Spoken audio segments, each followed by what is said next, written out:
Oke, nah kita mulai dari Cipete dulu nih. Mau tim A apa tim B dulu? Sweet, sweet.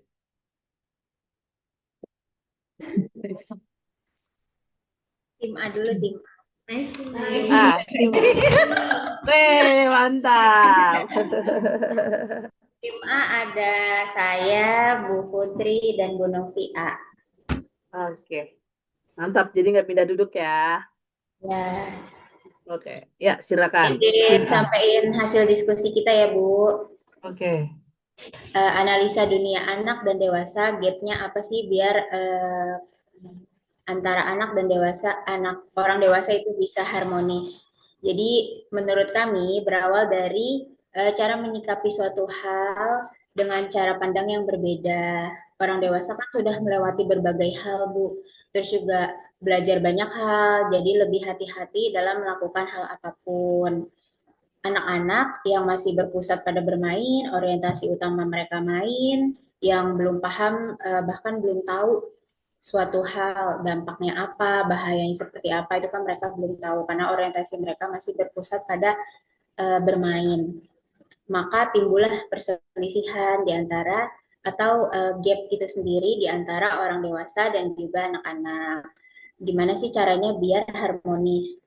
Sebagai orang dewasa, kita harus banyak belajar memahami anak, memahami proses dan juga bagaimana tahapan belajar yang juga dibersamai dengan memberikan edukasi apa yang boleh atau tidak dilakukan oleh anak.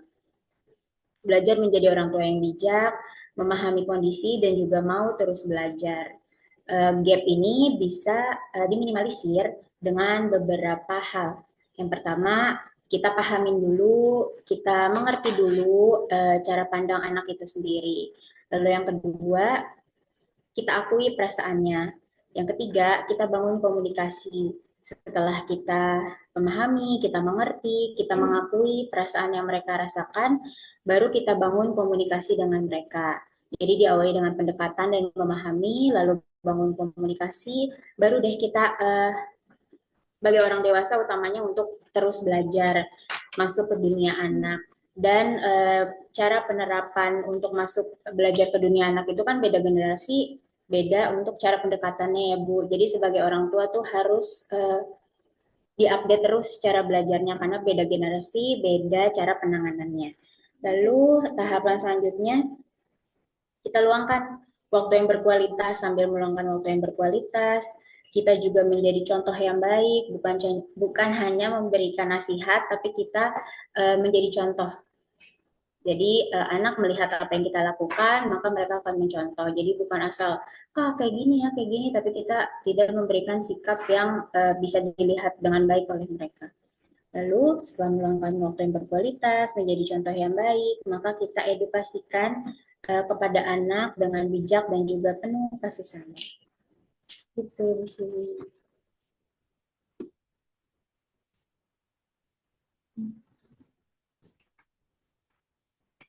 Audionya belum sih. Berarti ini sudah diwakili oleh Budila ceritanya tim A. Iya.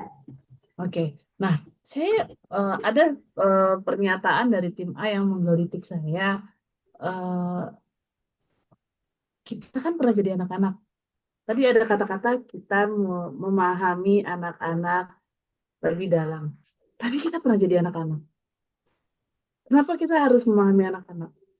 Saat kita jadi anak-anak, sudahkah kita mempelajari atau menganalisa waktu anak-anak tuh kita kayak gimana? Kenapa kita harus memahami anak-anak sedangkan kita adalah orang dewasa yang pernah jadi anak-anak? Karena mungkin hal utamanya beda generasi, beda beda apa ya? Cara penerapannya, terus fase-fase yang udah orang dewasa lewatin itu mempengaruhi juga pola pikirnya gitu kan ya. Tapi kalau secara Fase-fase sadar nih, kehidupan. tim A, Bu Novi A, Bu Putri, Bu Dila, kita pernah jadi anak-anak. Tapi pernah nggak sih kita mempelajari waktu anak-anak tuh kita gimana sih? Pernah nggak? Atau kita Nah, eh, melompat jauh aja kayak sekarang memahami anak-anak sekarang tanpa kita memahami diri kita dulu waktu anak-anak. Kalau pas jadi anak-anak lebih ke ini kali ya, ini marah-marah mulu sih gitu kali ya. Kalau waktu jadi anak-anak sih ya, kalau kita misalnya mamanya marah-marah, pasti kita kan apaan sih, baru mau main doang sebentar pasti marah-marah, mau ngerjain ini marah-marah. Tapi maksudnya pas kalau sekarang bagi orang dewasa, maksudnya marahnya itu kan pasti ada sebabnya orang tuanya marah seperti apa. Tapi kan kalau anak kan tidak mau mengerti itu, dia aku kan mau main gitu, kenapa harus dimarahin gitu. Betul. Yang kita ingat tuh benar lah. Yang kita ingat kayak marahnya doang ya. Tapi kita nggak tahu apa yang dimarahin ya. Saya akui ya, saya masih masih bingung gitu. Anak saya yang namanya Hudan, itu tiap hari pensil penghapus rautan tuh hilang terus kan. Nah, saya pikir kan Hudan aja gitu ya. Udah dinamain, saya bingung kok hilang terus gitu. Udah diajarin dengan berbagai macam cara kok hilang terus. Sampai akhirnya pas saya ambil raport, gurunya bilang, ini anak-anak pensil penghapus rautan diapain ya Maya kok hilang terus ya tiap hari gitu. Ternyata ada yang bantuin saya di rumah, anaknya juga kelas 5 SD, sama bunda anak saya juga, enggak, kelas 4 itu penghapus pensil rautan juga hilang terus. Kita marahnya juga udah sampai ke ubun-ubun kali ya. Maksudnya udah bingung ini cara gimana hilang terus. Tapi yang mereka tahu kan kita marah-marah terus ya. Seru banget sih ini mempelajari ini seru banget. Ini masih secara umum. Tapi memang dari ini nih nanti Kamis tanggal merah nggak? Kamis kayaknya nanti kita belajar belajarnya nih di bioskop ya. Kita belajar nonton Nawila ya. Kita belajar tentang film Nawila tuh katanya belajar sudut pandang. Ih, senyum-senyum Budila. Kan kemarin saya nontonnya Pelangi di Mars ya. Nah, Pelangi di Mars itu kan parah banget ya. Maksudnya visualisasinya bagus, tapi ceritanya itu mengambil sudut pandang dari sudut pandang orang dewasa. Jadi anak kecilnya terlihat kalau kata orang-orang yang jujur sih, sedar saya juga ngeliat sih, aduh saya tapi saya nggak mau, saya mau disiplin kata deh, pokoknya gitu dah. Nah, tapi komperannya adalah film Nawila ini melihat dunia dari sudut pandang anak. Nah, film Narnia juga tuh, Narnia yang Lord of the Ring, Narnia itu juga melihat dari sudut pandang anak. Nah, kalau yang Pelangi Dimas tuh dia melihat dari sudut pandang orang dewasa. Jadi anak-anak terlihat. Aduh, bahasa disiplin katanya apa ya? Ah, teman-teman lihat aja deh apa namanya? Testimoni-testimoni Pelangi di Mars ya, testimoni jujur. Eh, gitu. Ya, oke. Sekarang kita ke sebelum saya bertanya lebih dalam lagi, nggak apa-apa deh, tanya sekali lagi deh. Nah, dari tim A nih, pas tadi akhirnya mempelajari gap antara dunia anak dan dunia orang dewasa, dunia mereka beda ternyata, terus gapnya apa? Itu kan berarti teman-teman lagi di proses paham. Paham berarti di proses belajar yang kedua, teman-teman menyengajakan diri untuk memahami lebih dalam apa-apa yang teman-teman tahu. Belum ke praktek nih. Nah, gimana tuh rasanya tadi tim A? Saat menyengajakan diri untuk berdiam, untuk memahami lebih dalam dunia anak dan dunia kita. Gimana tadi? Pas lagi oprek-oprek, dari Bu Dira, dari Bu Putri, dari Bu Novia. Coba satu-satu. Kalau dari saya, contohnya gini sih Bu, kan kalau misalnya belum dijemput tuh anak-anak nunggu di depan tuh. Dan itu lagi pada senang banget main petak umpet, lari-larian, teriak-teriak, yang teriaknya keras banget, mungkin kayak ganggu ke kelas gak suaranya. Terus itu sampai teriak-teriak. Terus pas belum belajar ini sempat terbawa juga sih Bu, kayak Kak, soalnya juga kan ada orang tua murid yang nanya trial, tapi udah saya kasih tahu tetap lari-larian, teriak-teriak, nggak bisa dibilangin. Tapi pas sudah paham ini, terus diam sejenak yang bisa dibilang, ya aja sih emang anak kan dunianya main. Paling pas prakteknya pas udah praktek ternyata saya belum berhasil tuh. Jadi masih mau cari cara lain buat berhasil prakteknya. Evaluasi lagi. Oke. Bukan belum berhasil sih. Proses belajarnya mungkin masih di tahu, bukan berhasil. Kita itu kan nggak pernah berhenti kan. Oh, berarti misalnya kenapa saya seperti ini dan saya juga merasakan oh karena proses belajar saya sampai tahu ya saya belum menyengajakan diri untuk eh, ke tahap paham misalnya gitu. Tapi seenggaknya di sekarang jadi secara sadar dan sadar bahwa oh proses belajar yang kedua paham tuh kayak gini ya. Bahkan misalnya Budila nih ikut pengajian nih, ikut seminar atau pengajian. Itu kan dengerin doang, dengerin. Mungkin kadang yang penting-pentingnya dicatat. Tapi kalau nggak dilanjut, itu namanya prosesnya nggak masuk ke paham. Tapi saat proses paham, misalnya bilang, minta rekamannya boleh nggak? Misalnya gitu. Wah, tadi poin-poin yang dicatat, oh berarti ini dari pengajian ini sebenarnya apa sih poinnya? Berarti kan kita harus benar-benar mengajarkan diri untuk mempelajari lebih dalam. Tapi kalau saat kita dengar pengajian, kita dengar seminar, baru dengar doang, ya kita cuma tahu doang. Kayak saya baru ikut seminar seminar baru lagi gitu ya. Saya ikut 2 jam. Oh ya. Terus besoknya saat saya dengerin ulang lagi. Oh iya. Tapi saat saya ambil buku, ambil pulpen, akhirnya saya tahu. Oh ternyata begini maksud polanya ya. Ternyata ini cuma 3 pola dan ada 5 rule tambahan.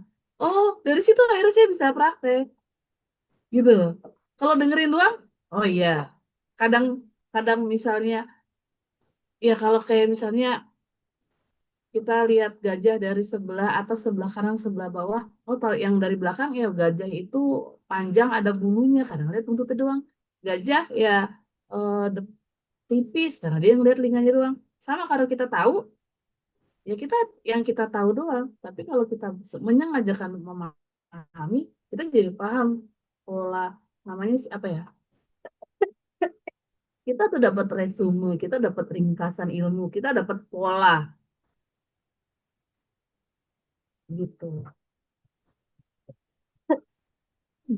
Nah, ini saya sedang mengajak teman-teman untuk secara sadar teman-teman paham bahwa proses belajar saya di mana nih. Yang saya bilang teman-teman tadi sudah secara sadar belum berdiam diri sejenak untuk benar-benar mempelajari paradigma diri. Nah, berarti seperti ini.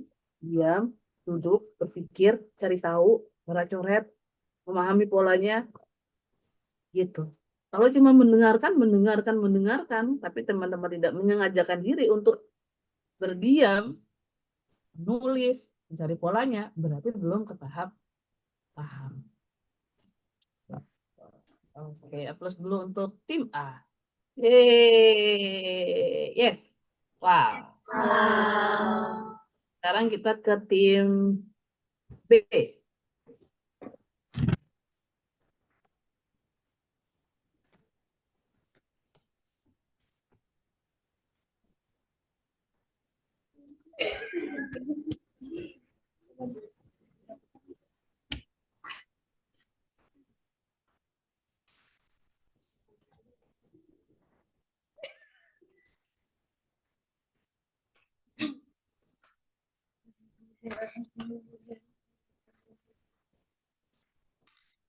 Izin ya Bu Siwi.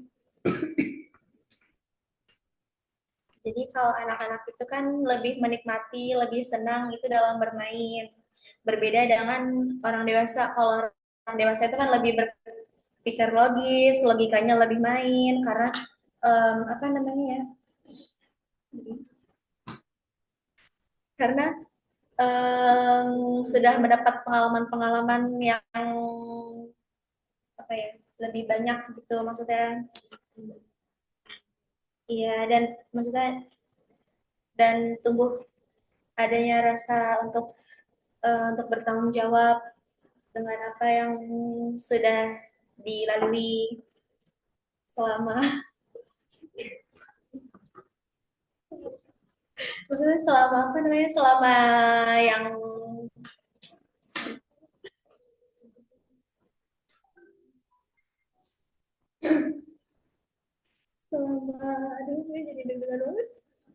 selama ini apa namanya selama di hidupnya selama menjalani kehidupan. Tarik nafas dulu.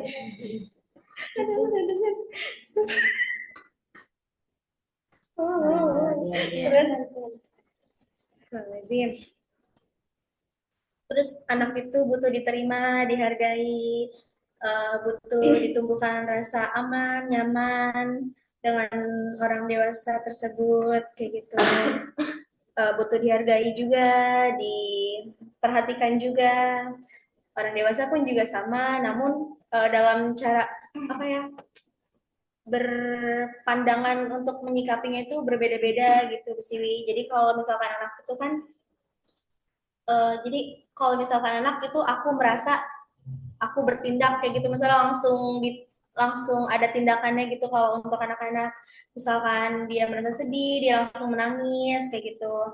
Terus kalau orang dewasa itu kan lebih ke berpikir dulu. Jadi kalau misalkan aku berpikir dulu jadi langsung aku bertindak kayak gitu untuk jadi orang dewasa itu lebih tahu, lebih paham, maksudnya lebih tahu benar atau salahnya kayak gitu. Terus contohnya seperti misalkan orang dewasa merasa sedih, jadi lebih yang berpikir dulu, misalkan ini hal sepele, gue terlalu dipikirkan, misalkan gitu. Terus jadi kuncinya orang dewasa tuh harus turun, harus lebih banyak belajar untuk bisa menyikapi anak-anak, harus masuk ke dalam dunia anak dulu, baru mengajak anak tersebut, baru bisa untuk mengarahkan kayak gitu. Oke, harus masuk ke dunia anak dulu gitu. Karena kan kebanyakan orang dewasa tuh hanya apa yang dipahamkan, apa yang di itu langsung diarahkan ke anak tersebut kan tanpa maksudnya ada juga yang tanpa memikirkan memikirkan apa ya ini memikirkan apa ada sesuatu yang memikirkan ini memikirkan rasa anak tersebut kayak apa ya iya merasa perasaan anak tersebut kayak gitu terus jadi yang lebih banyak belajar itu ya orang dewasa untuk bisa lebih mengerti dulu mengerti anak tersebut menghargai kayak gitu untuk bisa membuat rasa aman nyaman lalu kalau misalkan udah anak sudah merasa aman sudah merasa nyaman terhadap orang dewasa lalu bisa untuk langsung langsung apa namanya bisa untuk boleh untuk diarahkan jadi tahu ya langsung maksudnya langsung langsung apa namanya itu langsung boleh boleh untuk diarahkan kayak gitu terus apa ya jadi kayak gitu terus ini coba satu lagi nih satu lagi jadi apa ya namanya jadi anak itu tidak butuh langsung diarahkan tapi butuh dipahami dulu anak tersebut ya gitu karena kalau misalnya udah nyaman udah aman anak udah merasa seperti itu jadi mudah untuk diarahkan jadi apapun yang diarahkan oleh orang tua itu jadi nggak mental gitu maksudnya langsung bisa masuk untuk hal-hal yang ingin diarahkan oleh orang dewasa tersebut terus ketika anak sudah merasa aman nyaman barulah kita bisa untuk siap mengarahkannya terus saya izin saya lanjut ya Bu Siwi. Mengapa terjadi gap? Karena orang dewasa mau anak-anak belajar dengan fokus dan diam. Nah, sedangkan di dunia anak kan hanya ingin bermain. Terus habis itu dunia anak kan masih suka berimajinasi. Nah, makanya terjadi gap karena cara berpikir yang berbeda, kebutuhan yang berbeda. Kebutuhannya berbeda kalau orang dewasa kan tujuannya hasil karena dia kan ada tanggung jawab. Kalau anak-anak kan kebutuhannya hanya main-main karena kan dunia anak itu sukanya eksplor. Nah, cara belajarnya juga berbeda. Kalau orang dewasa kan fokus dan berpikirnya logis, realistis. Nah, sedangkan dunia anak kan emosinya masih belum stabil, mudah senang, mudah marah, dan fokusnya juga masih pendek. Terkadang juga kesabaran orang dewasa kadang kurang, jadinya anak belum mampu memahami logika orang dewasa. Nah, contohnya ini anak ingin bermain sambil belajar, tapi orang dewasa ingin anak segera belajar atau diam, maksudnya belajarnya fokus tanpa ditanyain kesukaannya apa, yang bertujuannya hanya hasil saja. Nah, bagaimana cara orang dewasa dan anak-anak itu menyatukannya? Contohnya itu belajar sambil bermain, belajar dengan suasana yang menyenangkan, tidak ditekan dan tidak dimarahi dan tidak dituntut hasilnya untuk sempurna dengan menggunakan bahasa yang sederhana agar anak mudah memahami bahasa kita. Nah, poin kedua juga mendengarkan dulu anak bercerita dan juga menggunakan pendekatan positif. Misalkan memberi reward, semangat, dan pujian untuk anak semakin tumbuh minat belajarnya.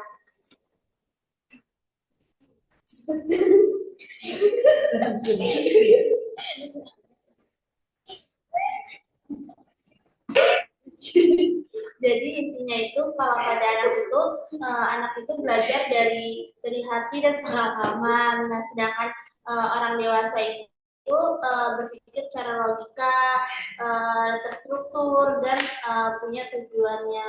Itu aja sih di sini. Oke, nah ini tadi saya mintanya setiap tim ngomong semuanya kayak gini. Tadi saya pikir apa saya salah ngomong? Budila tadi Budila doang timnya. Harusnya semuanya ngomong tadi saya bilang kan dibagi-bagi. Tadi apa? Memahaminya beda-beda. Oke, plus dulu untuk tim Benny ngomong semua. Yes. Wow. Untuk tim A bisa jadi apa?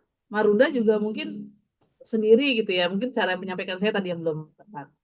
Nah, tadi dari tim A, tim B bilang jangan langsung, Bu DJ bilang jangan langsung dikasih tahu dulu, jangan langsung dinasihatin dulu, pahamin dulu. Itu contohnya gimana, Bu DJ? Iya, Bu Siwi. Jadi kita masuk ke dunia anak dulu, orang dewasanya dipahamin maksudnya apa yang apa namanya tuh? Apa yang dirasakan anak tersebut, misalkan seperti jatuh gitu kan. Anak tersebut jatuh itu kan maksudnya secara misalkan ada anak lari gitu kan jatuh. Kan kalau orang-orang selama ini kan kebanyakan nyalahin oh ya jadi Tembok nih, salah tembok. Gitu. Pukul tembok gitu ya.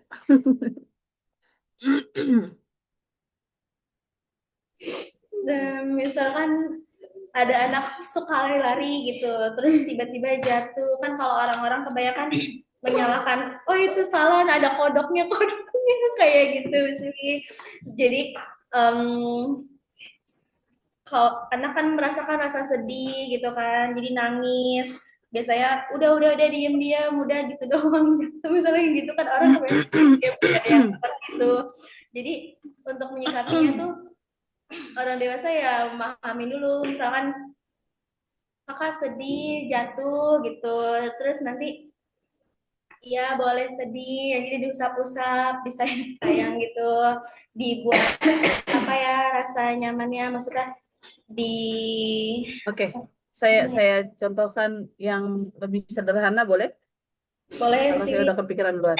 Contoh, misalnya ada dua kejadian deh. Pertama, ada anak dapat gambarnya cabai. Dia warnain cabainya hitam. Nah, kalimat Bu DJ bilang tadi, jangan langsung menasehati, pahami dulu. Kalau langsung nasihatin, Dek, cabai itu merah, Dek. Kok hitam? Nah, tapi kalau memahami dulu, kok cabainya hitam? Cabainya busuk. eh cabenya busuk, anaknya bilang. Kenapa dia karena warna kan hitam? Nah, biasa kan orang dewasa kan langsung patahin, langsung nasehatin, tapi tidak bersabar untuk melihat dari dunia anak. Contoh, misalnya anak banting-banting, banting-banting panci gitu. Apa enggak, panci sama tutupnya digomprang, gomprang, gomprang, gomprang. Langsung nasehatin, ade berisik, berisik. Gitu. Tapi kalau misalnya memahami, kenapa deh? Ya, seru ya, ada bunyinya ya. Ih, kita kaget gitu. Disatuin kok ada bunyinya. Nah, kalau kalau dunia anak sama dunia orang orang dewasa kan beda gitu. Bedanya eh, nanti deh saya terakhir untuk menyimpulkan. Dan tadi saya mau ngasih applause juga tadi penjelasannya Bu siapa? Bu Putri relate sih, relate dan mudah diterima. Kita beri applause dulu untuk Bu Putri. Yeay. Yes. Wow. Oke, berarti apa namanya? Tadi disampaikannya mudah, easy listening dan relate-nya itu yang akhirnya jadi mudah, mudah diterima. Oke, nah seperti itu ya Bu Dijaya, lebih lebih mudah kan? Oke. Pasti contohnya banyak saat kita berhenti sejenak untuk menasehati, kita kita ini apa namanya mulai mau tahu anak mulai mau memahami anak pasti ada cara pandang yang berbeda. Nanti salah satunya di film Nawila apa sih Nawi itulah bentar ya.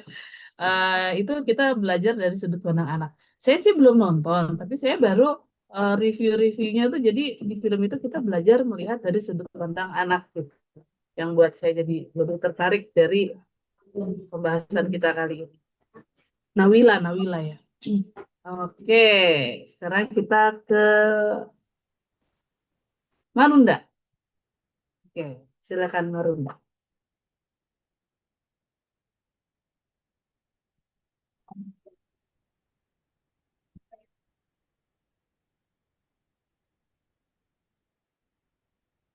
Dunia game dan dunia anak dan dewasa itu kan sebenarnya perbedaan sudut pandang orang dewasa dan cara sudut pandang anak. Sedangkan dunia anak itu dunianya bermain, cerita, imajinasi. Sedangkan orang dewasa itu logis, rasional, solusi, dan realita realita kehidupan. Terus bagaimana sih cara menyatukan dunia anak dan orang dewasa itu agar tidak memiliki jarak atau memiliki sedikit jarak? Mungkin kalau dari saya, Bu Rispi, Bu Rispi. ya, Maaf banget. Tadi suara yang pertama tuh kayak kurang jelas. Izin diulangi boleh? Maaf banget. iya Bu, lagi Ya. janji di sini, maaf ya Bu. Oh, iya, iya. Gap dunia anak dan orang yang dewasa itu kan adalah perbedaan cara pandang orang dewasa dan anak. Sedangkan dunia anak itu bermain, imajinasi, dan cerita. Kalau orang dewasa itu kan dunianya logis, rasional, dan lebih realita kehidupan.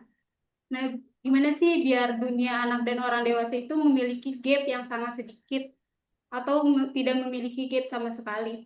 Mungkin dengan cara orang dewasa masuk ke dunia anak, gitu, bukan anak yang masuk ke dunia orang dewasa. Kalau anak yang masuk ke dunia orang dewasa kan mereka itu dengan secara tidak langsung orang dewasa berarti memaksa anak. Kalau orang dewasa yang masuk ke dunia anak berarti dengan cara itu ikut bermain cara berpikir anak. Anak-anak kan suka bermain. Kalau anak-anak mengikuti cara orang dewasa kan harusnya belajar belajar hari ini belajar. Kalau anak-anak kan maunya belajar sambil bermain. Serta bangun rasa aman agar anak merasa nyaman, tidak pernah takut salah, dimarahi, dan merasa diterima apa adanya, serta merasa dihargai setiap proses pembelajaran yang mereka jalani, agar tidak memiliki jarak antara orang dewasa dan anak. Jangan lupa juga menggunakan bahasa kasih anak. Contohnya misalkan anak bahasa kasihnya pujian, jangan lupa memberikan setiap setiap waktu waktu pujian kepada anak ketika anak selesai bermain, belajar, ketika anak mengajarkan sesuatu yang menurut mereka hebat dan orang dewasa ini memandang remeh, tapi jangan lupa selalu memberikan pujian kepada mereka, serta komunikasi yang setara. Kurangi perintah kan biasanya kalau orang dewasa tuh kerjain sekarang, kerjain yang ini gitu. Kalau anak-anak kan malah menjadi beban bagi mereka gitu, malah menjadi mereka itu tidak dihargai, malah merasa terpaksa untuk mengerjakan suatu hal. Untuk menentukan pendekatan anak dan orang dewasa, pahami cara belajar anak terlebih dahulu, seperti dengan kita memahami belajar anak dengan secara langsung, kita memasuki dunia anak, dengan cara belajar dan minat belajar mereka, dan juga jadi teman bersandar atau teman nyaman untuk mereka, setiap anak, untuk dihargai, untuk setiap prosesnya. Setiap proses yang mereka lakukan selama proses pembelajaran tanpa merasa dihakimi, sehingga proses pembelajaran tidak hanya berfokus pada pencapaian hasil, tetapi rasa nyaman terhadap anak dan orang dewasa dan juga minat mereka. Oke. Ya, terima kasih banyak Bu Rizky dan Bu Artika. Sekarang kita ke Bu Dwi. Oke, suara saya aman Bu Siwi dan teman-teman? Aman. Kalau udah punya anak biasanya lebih relate nih. Pas belajarnya jadi aha gitu ya. Enggak juga Bu, karena saya diskusinya sendiri, jadi saya temennya AI. Oke, jadi sama halnya kayak yang tadi teman-teman sudah sampaikan di Bimba Cepatnya sama di Bimba Marunda. Jadi dunia anak itu lebih ke dunia rasa, terus imajinasi dan proses seperti itu. Kalau dunia dewasa itu dunia logika, sama realita dan bagaimana cara tanggung jawab. Jadi untuk menciptakan agar tidak gap atau kita menciptakan agar suasana itu menjadi selaras, bukan berarti kita dan anak-anak tuh harus sama pola pikirnya, tapi saling menyesuaikan dan memahami seperti yang tadi teman-teman telah sampaikan ya. Saya terakhir jadi hampir banyak yang sama ya. Oke. Udah diambil Terus, semuanya. Oke. Terus bagaimana sih caranya supaya kita tuh bisa menyesuaikan atau bagaimana kita bisa memahami gitu. Kita sebagai orang dewasa itu baiknya tuh turun ke dunia anak. Contohnya seperti ketika kita berbicara dengan bahasa yang sederhana. Mungkin menurut kita ini tuh sederhana. Kayak misalkan kita ngomong nih ke anak-anak atau saya sendiri ke anak kita. Jangan nangis, Dek, gitu. Itu menurut kita itu hal kecil gitu. Tapi lebih baik kata-kata itu kita ganti karena dengan kita mengutarakan hal seperti itu belum tentu anak menerima kata-kata kita itu dengan baik gitu. Bisa kita ganti dengan kita nanya, kamu sedih ya? Cerita ke mama yuk gitu. Jadi kita jangan seperti kayak memojokkan jangan nangis dek gitu. Tapi kita ganti kata-katanya dengan kamu sedih ya? Sini cerita sama mama gitu. Jadi lebih ke pendekatan ke anak sendiri jadinya. Karena menyesuaikan ke anak di rumah ya. Karena kita lebih menyesuaikan, lebih mendekati ke anak-anak gitu. Tidak memutus sampai di jangan sedih dek gitu. Berusaha untuk anak-anak tuh lebih dekat dengan kita. Terus ada lagi, anak-anak itu harus perlahan dinaikkan ke dunia orang dewasa, tapi bukan dipaksa, lebih ke dibimbing, dikenalkan tanggung jawab kecil, seperti dengan kita menasihatinya ketika mereka sedang bermain atau selesai bermain. Kita jangan lupa untuk mengingatkan untuk membereskan mainannya setelah bermain. Terus sering kita beritahu juga bagaimana cara kita meminta maaf. Cara memberitahu ke anak-anak cara minta maaf. kebetulan kan anak saya kan di rumah ada 2 nih. Kalau lagi berdua-dua itu lagi berantem kan kadang yang satu suka kalah, yang satu nangis. Terus yang membuat adiknya nangis tuh langsung kabur gitu. Terus kita beritahu nih, kita kasih paham, ayo minta maaf ke kakak, ke adik gitu. Tapi balik lagi, jika anak itu juga kayak seperti anak-anak kan cenderung kadang suka lupa, kadang memukul mamanya gitu. Tapi nanti dia akan terbiasa dengan kata-kata maaf gitu. Maaf ya Ma gitu. Biasanya sebelum saya mengajari itu, ketika anak itu berbuat salah atau membuat orang nangis, dia langsung kabur. Tapi ketika pelan-pelan kita mengajari seperti itu, dia dengan sendirinya akan minta maaf gitu. Langsung refleks mungkin ya, karena tahu adiknya nangis karena perbuatan dia, langsung maaf adek gitu. Itu caranya memahami atau belajar mendewasakan anak gitu. Mungkin terlihatnya sepele bagi kita, tapi itu kayak menanamkan dia untuk makin tumbuh dewasa, makin pola pikirnya juga berkembang seperti itu. Terus ada lagi bangun jembatan empati atau komunikasi kita dengan anak.